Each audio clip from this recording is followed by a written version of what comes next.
Édition. Édition. Spéciale. Séminaire. Mass FM. Salut à tous, on se retrouve une nouvelle fois sur nos ondes. Je suis Youssef Elmiah, votre animateur pour cette deuxième édition de ce vendredi 25 novembre. Le programme de cet après-midi est assez chargé. J'ai à mes côtés Enzo Marchetti qui va interviewer Monsieur Berry et Malak Karim qui va interviewer Monsieur Tanji et Zinem Echiche qui nous présentera une chronique et interviewera trois de nos invités, Madame Douran, Madame Straub et Madame Goffin. Et enfin, notre chroniqueur du moment, le tant aimé Yacine Serini qui a une superbe chronique à nous présenter. Mass FM. Mass Union Live. Par vous. Pour vous. C'est parti, on y va. On commence directement avec l'interview de Monsieur Berry. Enzo, tu voulais des précisions sur quelques points. En effet, bonjour monsieur. Bonjour. Alors, pouvez-vous vous présenter s'il vous plaît ? Jean-Louis Biry, principal et proviseur adjoint donc, du collège. En quoi consiste précisément la fonction de proviseur adjoint ? On est là principalement pour manager les équipes, bien évidemment pour faire en sorte que donc, le programme soit appliqué et que les élèves, donc, dans le cadre de leur enseignement, passent un moment à la fois convivial mais également productif. Vous participez à quel atelier ?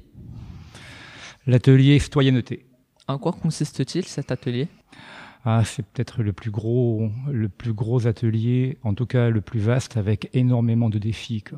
L'idée est d'amener l'élève à être un citoyen, c'est-à-dire donc un adulte éclairé capable de prendre des décisions et de s'engager. Comment pourriez-vous intégrer ces citoyennetés au niveau du programme ou des cours ? Alors déjà, il peut-être vous rappeler qu'il y a une réforme qui est en place depuis maintenant 1 an et que dans la réforme, il y a ce qu'on appelle le parcours citoyen.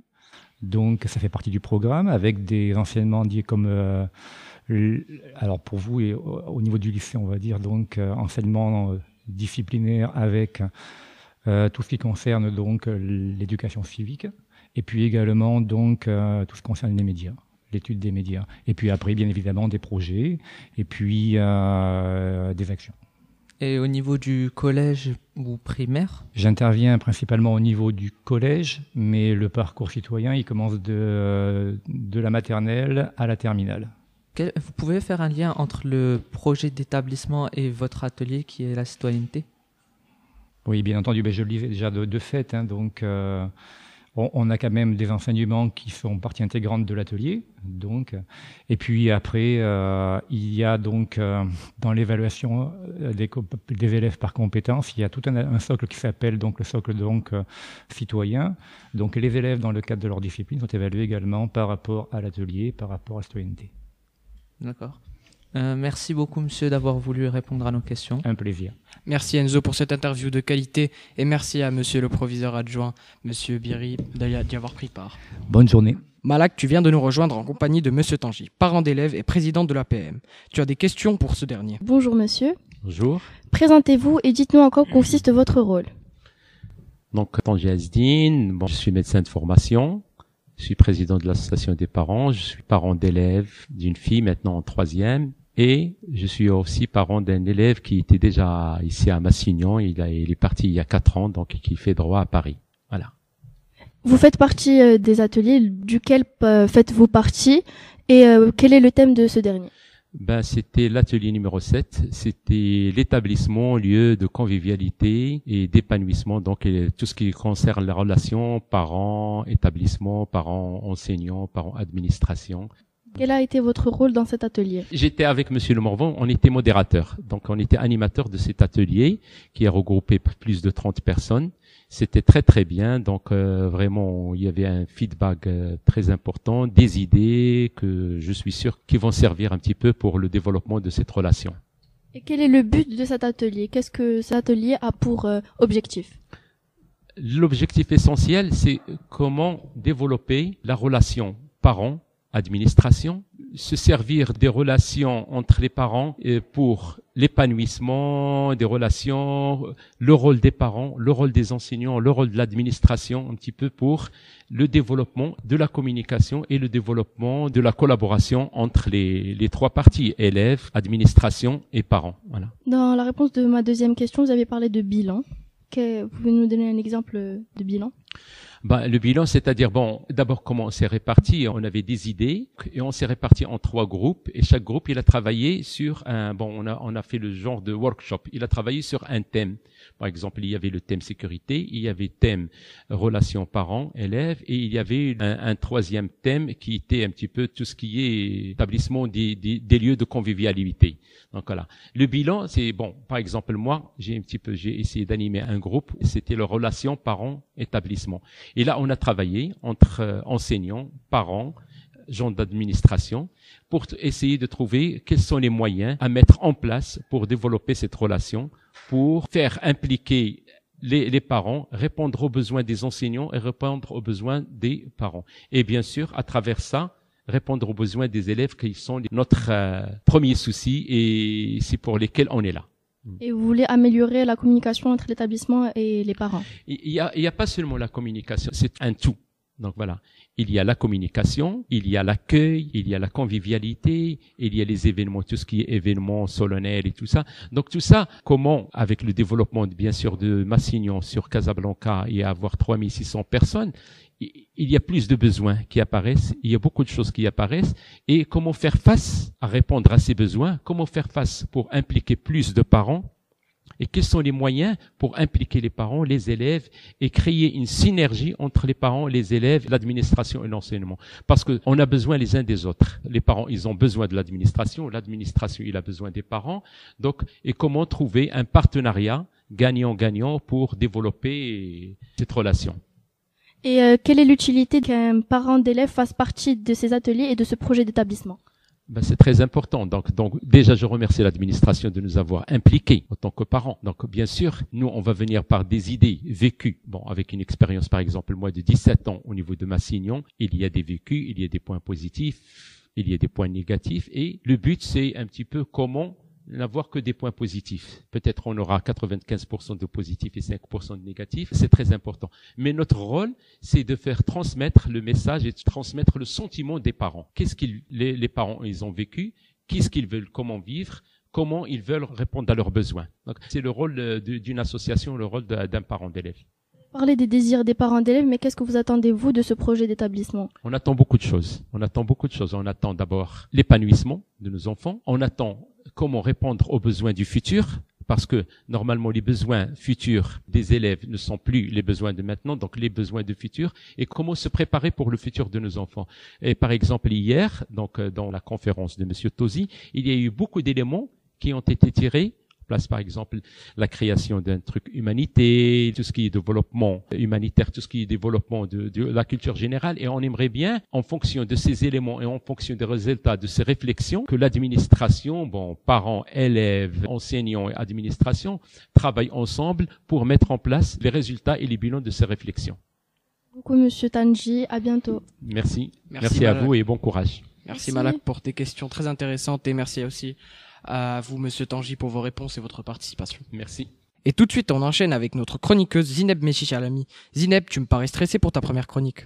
Personnellement, je ne suis absolument pas stressée. Mais je ne pense pas que ce soit le cas de nos élèves de terminale, car c'est aujourd'hui qu'ils devront s'y coller. L'examen d'espagnol tant attendu, le délai. C'est bien entendu un exercice très prometteur pour leur avenir. Oui, cette épreuve est organisée par l'Institut Cervantes, basé à Madrid, et présente une grande opportunité pour nos élèves. En effet, notre lycée est le seul du Maroc à certifier ses élèves en langue espagnole, donc avec le Cervantes, mais aussi en langue anglaise avec l'université de Cambridge. Il faut donc une très grande organisation pour ce genre d'événement. Et c'est Madame Douraine qui, tous les ans, s'occupe de tout ça. Malgré le fait que ce soit une grande responsabilité, elle est très impliquée dans ce projet et je suis sûre que celui-ci lui tient vraiment à cœur. D'ailleurs, elle nous a accordé un peu de son temps pour pouvoir répondre à nos questions. Bonjour Madame, déjà je vous remercie d'avoir pu vous libérer pour nous. Donc, pouvez-vous nous expliquer en quoi consiste le délai et comment est-il organisé? Bonjour à tous. Avant tout, merci de m'avoir invité. Ça me fait énormément plaisir d'être avec vous. Et alors, aujourd'hui, on a le délai. C'est le diplôme d'espagnol langue étrangère et c'est la 4e année que ça se passe cet examen ici à Massignon. Aujourd'hui, nous avons les délais, la compréhension écrite et la compréhension orale et l'après-midi et demain, on va avoir l'expression orale. Alors, le délai, on est parmi au Maroc les premières écoles à certifier ses élèves en délai, diplôme d'espagnol langue étrangère. Donc le DELE, c'est aussi un diplôme international, lequel nous donne un prestige très important et ça montre aussi l'excellence dans laquelle ils sont en train d'étudier nos élèves à Masignon. Pouvez-vous donc nous expliquer quel est votre rôle dans l'organisation de ce DELE? Alors, moi je suis très contente de vous dire ça, puisque ça fait quelques années depuis que j'ai commencé à travailler ici à Masignon. Il y avait cette inquiétude, il y avait les prévisions de monsieur le prêtre, et on a commencé petit à petit à mettre le diplôme de DELE ici à Masignon. Heureusement, ça fait déjà 4 ans, on est devenu certifiés en langue. Nos profs d'espagnol, ils sont certifiés en langue, et donc déjà notre école, elle est certifiée en DELE pour faire passer les examens à ses élèves ici. Ça faisait 4 ans que ce DELE est en place à Masignon. Qu'est-ce que vous pouvez dire de cette expérience?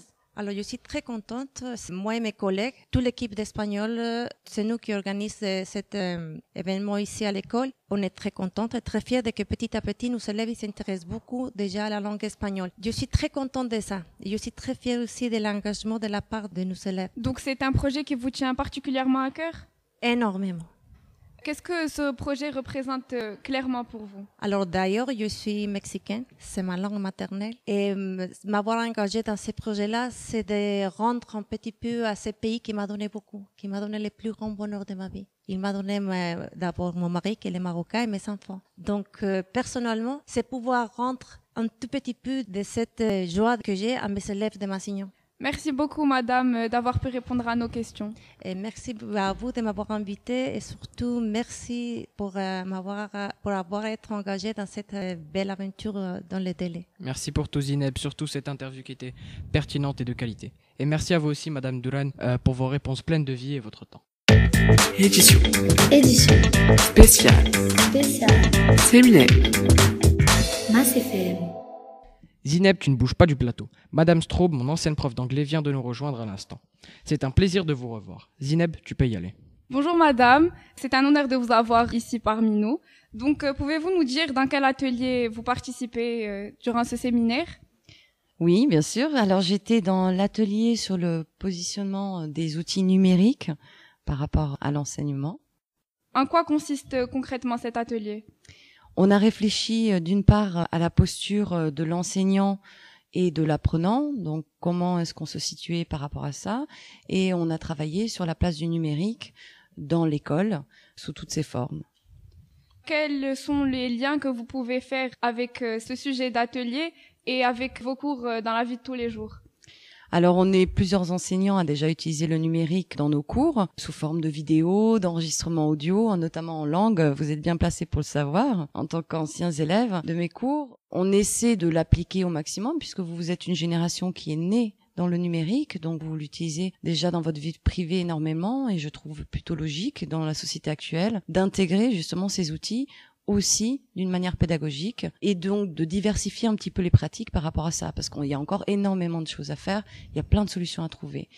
Et l'idée, un des constats de cet atelier, c'était aussi de sortir de cette posture traditionnelle où l'enseignant est celui qui transmet le savoir et devant la classe, avec une classe qui est organisée avec des tables en ligne, où les élèves sont considérés comme récepteurs d'un savoir. Là, on veut justement des élèves qui soient acteurs, qui soient producteurs, qui soient aussi dans la transmission du savoir aux autres élèves, donc avec peut-être des classes en U, concrètement, avec des classes en îlot, avec des déplacements à l'intérieur de la salle de classe, avec peut-être des tablettes qui permettraient aussi une certaine flexibilité sur l'utilisation de l'espace classe. On a parlé d'ordinateurs, on a parlé d'utilisation des réseaux sociaux, de plateformes numériques collaboratives. Enfin, il y a énormément de choses aujourd'hui à construire, sur lesquelles vous êtes souvent plus experts que nous, d'ailleurs. Donc ça, c'est aussi intéressant. Vous êtes aussi déjà là porteur d'un savoir et d'une expertise que n'ont pas forcément les enseignants. Donc tous ces projets desquels vous avez parlé ont un lien avec l'établissement, mais est-ce que vous pensez que ces projets vont être mis en place pour tout type de classe et de niveau? Effectivement, on avait des profs du primaire, on avait des ATSEM. Bien sûr, l'idée, c'est de pouvoir ajuster après les contenus. Pour le primaire, il faut des applications qui soient adaptées à l'âge des élèves. Mais oui, bien sûr, l'idée, c'est que ça soit sur l'ensemble de la maternelle, on va dire, jusqu'à la terminale. Et que pensez-vous de cet atelier? Vous pensez que ça va aider, ça va aider les élèves dans le futur? Je l'espère. C'était un peu l'objectif, je pense, de ces 2 journées de réunion. Et c'était important que vous soyez aussi, vous, justement, présents lors de ces délibérations, pour qu'on puisse enclencher des vraies modifications, que ça soit pas juste sur le papier, mais bien aussi concrètement dans des modifications des pratiques scolaires. Donc, à la fin de ces discussions qui ont duré 2 jours, qu'en avez-vous conclu? Un bilan général de ces 2 jours. Oui.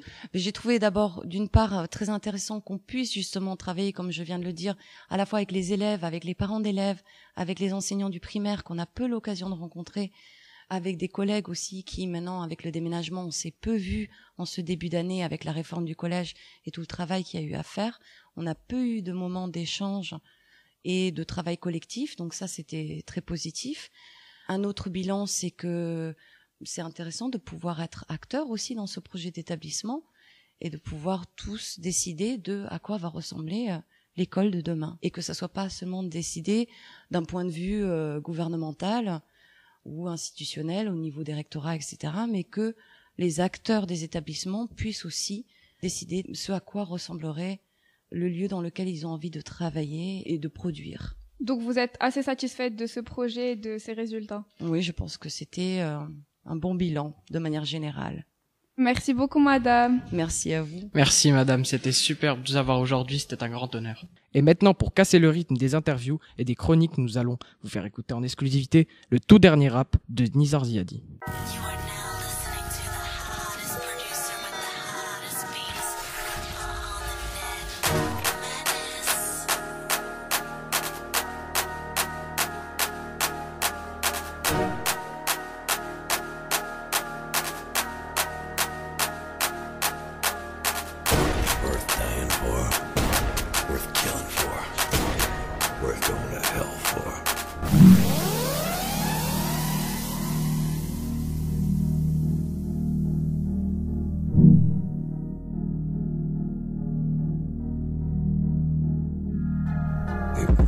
Bonjour mon cœur, bonjour ma douce vie.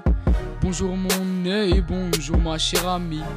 Et bonjour ma toute belle, ma mignardise, bonjour mes délices, mon amour, mon doux printemps, ma douce fleur nouvelle, mon doux plaisir, ma douce colombelle, mon passereau, ma gente tourterelle. Bonjour ma douce rebelle. Et faudra-t-il que quelqu'un me reproche que j'ai vers toi le cœur plus dur que roche, de t'avoir laissé maîtresse pour aller suivre le roi, mendiant je ne sais quoi. Franchement je ne savais pas que le vulgaire appelle une largesse, plutôt périsse, honneur qu'aux richesse, que pour les biens jamais je te relaisse, ma douce et belle déesse. On remercie Nizar pour ce travail absolument magnifique. Et d'ailleurs, s'il vous a plu, n'hésitez pas à réagir sur notre page Facebook Massignon MassFM. Pour conclure notre émission, on reprend les choses sérieuses. Zineb, tu as à tes côtés Madame Goffin, prof de français. Zineb, je te laisse la parole.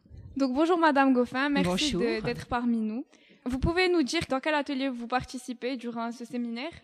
Alors en fait, sur ces 2 jours, j'ai participé à 2 ateliers. Le premier, c'était un atelier sur l'évaluation. Voilà, l'évaluation par compétences. Le deuxième, aujourd'hui, c'était sur l'éducation à la citoyenneté. Donc, en quoi consistent ces ateliers brièvement? Celui sur l'évaluation par compétences mettait l'élève au centre de nos interrogations, comment mieux les évaluer, faire en sorte que l'évaluation ne vienne pas les brimer, mais vienne mettre en lumière justement ce qu'ils savaient faire et laisser un peu de côté les savoirs, les connaissances et davantage mettre en exergue les savoir-faire. Quant à aujourd'hui, concernant l'atelier sur l'éducation à la citoyenneté, on est revenu sur les thèmes majeurs qui nous semblent essentiels. Comment justement, quel outil trouver en tant qu'élève, en tant qu'enseignant? Vous avez parlé de l'évaluation de compétences. Pensez-vous que l'adaptation va être facile? On connaissait déjà l'évaluation par compétences. On a juste changé finalement de logiciel. Au lieu de travailler avec Cerise, on est passé à Pronote. Après, c'est vrai que la nouveauté, c'est qu'il va falloir maintenant évaluer positivement. On doit être dans l'évaluation positive et comme j'ai dit, ne pas faire en sorte que l'élève se sente brimé. Mais pensez-vous que pour l'élève, son adaptation à lui, parce qu'il est habitué à être noté avec des notes et non pas avec des Non, conséquences? des compétences. Non, l'élève n'est plus habitué aux notes. Enfin, Là, les élèves que l'on reçoit, déjà au primaire depuis très longtemps, étaient évalués par compétences. Après, nous, c'était la première cuvée de 6e qui débarque aujourd'hui en 3e et tous les élèves maintenant sont habitués à être évalués par compétences. La seule différence, et puis je pense que c'est un mieux, c'est qu'on avait abandonné l'idée de données chiffrées et que Cerise se servait encore de pourcentage malheureusement et que les parents, quand ils voyaient un pourcentage, essayaient de convertir en notes. Là, quand même, ce qui est beaucoup mieux, ce qui est moins embêtant, enfin, je pense, c'est le fait que il n'y a plus de données chiffrées. Il n'y aura que la couleur dans laquelle l'élève pourra être installé. Vous avez parlé d'évaluation positive. Pouvez-vous nous définir? En fait, c'est évaluer l'élève sur ce qu'il sait faire, pas sur ce qu'il ne peut pas faire. D'accord? Donc, en fait, ce qu'il ne sait pas encore faire va être approfondi et à ce moment-là, plus tard, au cours de l'année, on pourra l'évaluer dessus. Que pensez-vous de ces ateliers auxquels vous avez participé? Je pense qu'ils étaient utiles parce qu'ils ont permis de confronter plusieurs opinions. Ils ont permis aussi d'éclairer certains points sombres. Je pense que maintenant, il va falloir les mettre en œuvre. C'est bien beau d'avoir des idées, c'est bien beau de les mettre sur du papier, mais maintenant, il va falloir passer à l'exécution et je pense que c'est là où ça va être peut-être un peu plus compliqué, un peu plus complexe. Vous pensez que la mise en place de ces projets vont être assez lente et compliquée? Je pense que cette année, là, déjà, on y a réfléchi. Donc, déjà, on va essayer de mettre en pratique ce à quoi on a pensé. Après, ça prendra davantage de résonance les années à venir. Mais êtes-vous satisfaite des bilans que vous avez pu obtenir lors de ces ateliers? Oui, je pense, oui. Merci beaucoup, madame, pour cette interview et on espère vous retrouver Merci à vous. Merci beaucoup, Zineb, et merci, madame, de votre présence sur le plateau. Et voilà, ceci conclut notre émission. Merci de nous avoir écoutés. Merci aux intervieweurs, merci à nos invités et on se reverra la prochaine fois.